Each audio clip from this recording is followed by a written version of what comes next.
So Cecil, we just got to see In Fabric here at the Phoenix Film Festival, man. Your thoughts? It's the A24-iest of all A24 movies that have ever been made. I agree. That's not a good thing in this case.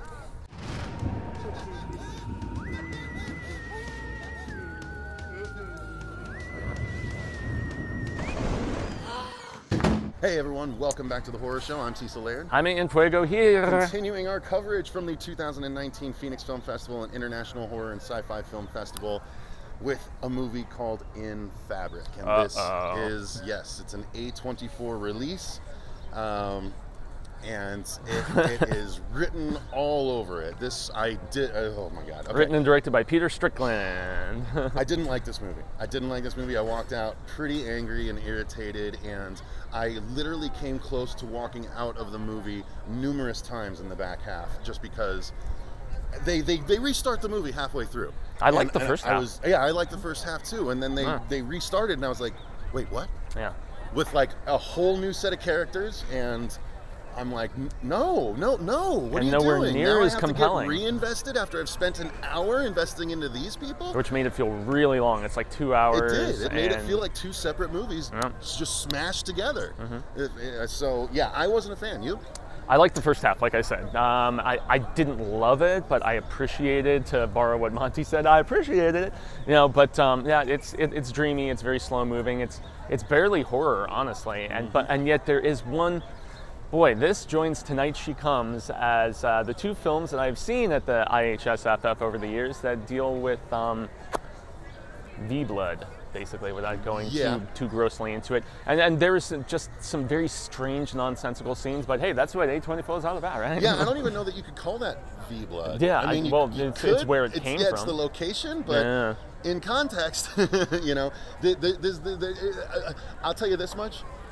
I have never wanted to see, nor do I ever want to see again, arcing ropes of jism featured in a close-up. Never again, thank you, no. So yeah, this movie, let's get to the story. Yeah. It's about a 50-something black female that's raising a son alone. He's got to be in his late teens, or if not early 20s. He's college, I thought right? early Has to be 20s, college. yeah. Who is seeing a goth girl, and he's having the sex and all this stuff, and the mom's getting a little bit envious of him because she's like peeking in on him, like divorced. going, she's been divorced, and she finds out pretty early on that the ex has a new girlfriend, and so it spurs her on Carol's to making visit curry. the classifieds, which this is obviously a period piece. Took a moment. Chronic delay, yo. So it takes place in the time where you have to look at the want ads on, you know, in the newspaper and stuff, and circle like, hey, I'm a 50-something dude that likes to laugh, and you know, there were some Stone Age Tinder. there were some funny scenes that used that, and that was why I liked the first half of the movie so much more. It was actually humorous at times, and I was invested in the character. Yeah, same. And then the second, anyway.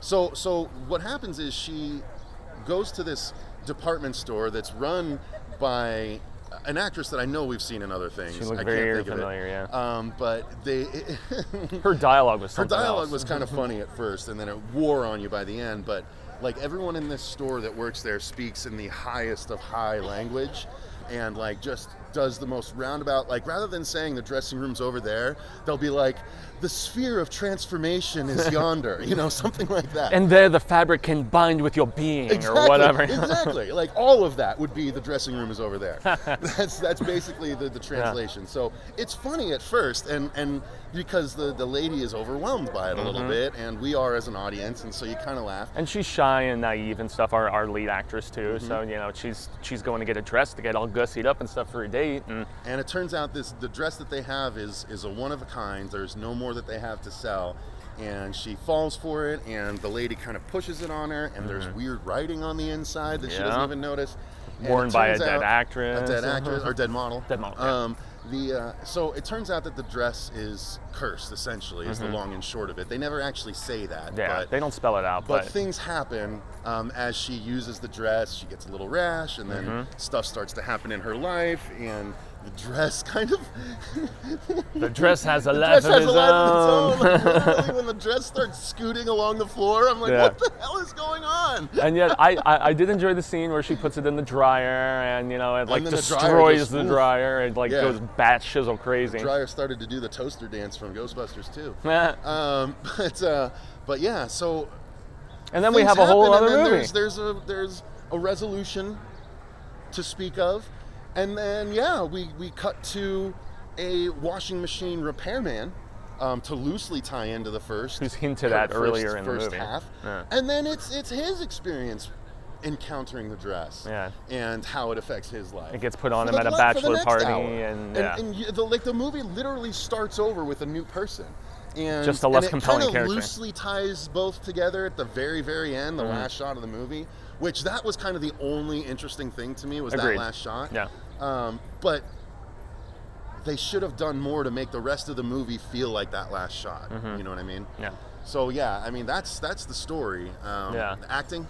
Acting, once again, in the first half, I liked the acting. I thought the son was schmucky enough. I thought the mom had that, you know, just shy naivety and whatnot about her, and you could tell girlfriend was annoying appropriately. Yeah, and honestly, I found the two higher ups at the bank she worked at to be very funny. They were very much like the what are the guys' names in Office Space? The Darrens or whatever they are. I also had kind of a Flight of the Conchords vibe to like a little bit of Murray to them as well. It was just weird deadpan humor, but. So the acting, but then when you get to the dude and his girlfriend and like the people around him, like, and this weird power that he kind of had, where when he's talking about washing machine parts, everyone sort of zones out and has like a weird. And I was feeling like them by the second half of the movie. I was like, dude, you're zoning all of us out. Yeah, like, it was putting me to sleep at the end. The strong first half acting. Not as strong second half acting. Just the characters weren't written as compellingly, honestly. Now, effects-wise, there were some cool gore effects. Yeah, there was. We got some very weird ones. Used sparingly. I swear to God, I was never more confused in my life than when I saw a mannequin with pubic bush. I was thrown off. I was thinking to myself, I'm like, I didn't know they made them like that. You're like, that's one realistic company. I'm like, I guess it's the 70s, you know, let it all hang out. No, that was the weirdest thing I've ever felt in my life. That is the weirdest scene in the entire movie, and it didn't even feel necessary. No, it felt completely superfluous to the rest of the film, outside of introducing this old man character in the most grotesque of ways. The stuff he found kinky, man. I swear. So, I don't know, man. I don't want to. What else? Cinematography was actually pretty. Yes, it was very nicely shot, and that is one staple of the A24 catalog, is that all of their films look terrific. Yeah, now A24, I know they're go into their office. And I know they're a distribution company. You know, this was a BBC film at the end of the day, and I think that's why it was a very indulgent film at the end of the day. Very much so. We need to make a comedy sketch, a really short one. About A24? Where it's someone going in to pitch a product to A24, and they're just like, does it have beautiful cinematography? Does it make no sense? We're buying it. Yes. You know, like that's the fans are going to love it. Yeah. Our group is, you know, the people that love auteur art. Yeah, thank you. I was going to be like autistic. Kind of.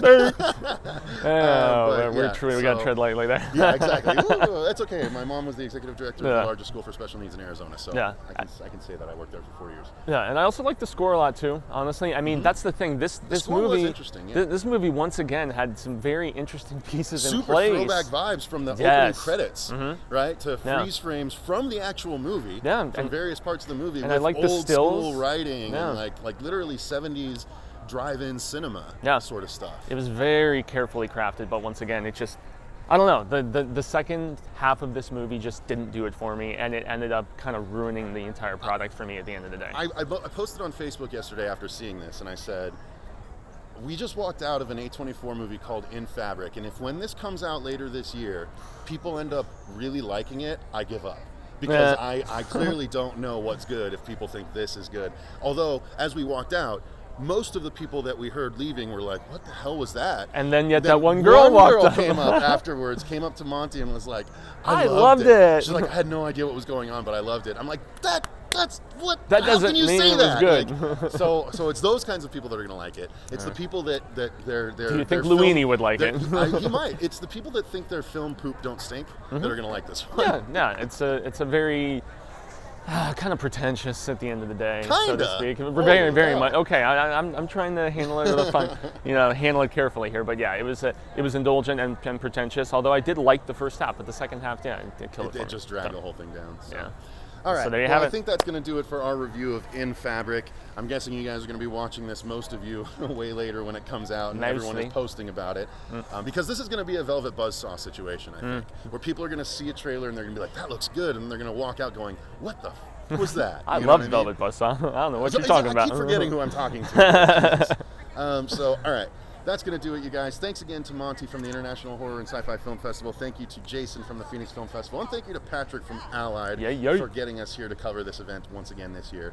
Until next time, I've been Cecil Laird. Gracias a Jaime and Fuego. I'd be remiss if I didn't say thank you for watching. And remember, yes, we appreciate you. Stay scared of A24.